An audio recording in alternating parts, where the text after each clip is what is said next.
আমি জীবনে দেখেছি, শুনেন। 2018 সালে ফ্যাসিবাদী আওয়ামী লীগ শেখ হাসিনা ক্ষমতায় থাকতে যেমন ধানের শীষে ভোট দেওয়ার কারণে, নৌকায় ভোট না দেওয়ার কারণে নোয়াখালীর সুবর্ণচরে আমার বোনকে ধর্ষণ করা হয়েছিল, ঠিক একইভাবে হাতিয়ায়, একই নোয়াখালীর হাতিয়ায় শাপলাকলিতে ভোট দেওয়ার কারণে আমার এক বোন ধর্ষণের শিকার হয়েছে। 2018 সালে ধর্ষণের সাথে জড়িত ছিল, তাদেরকে বিএনপি তাদের নির্বাচনী প্রচারণায় কাজে লাগিয়েছে।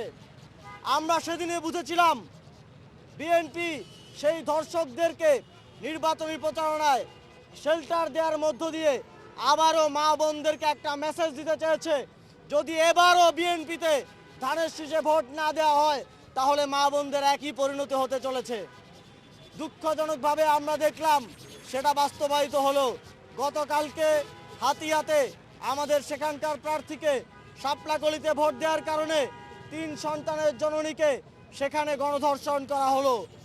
দেখছি ঠিক যেই উপকরণগুলো শেখ হাসিনাকে ফ্যাসিবাদী করে তুলেছিল, সেই একই উপকরণের পুনরাবৃত্তি সারা দেশে ঘটছে।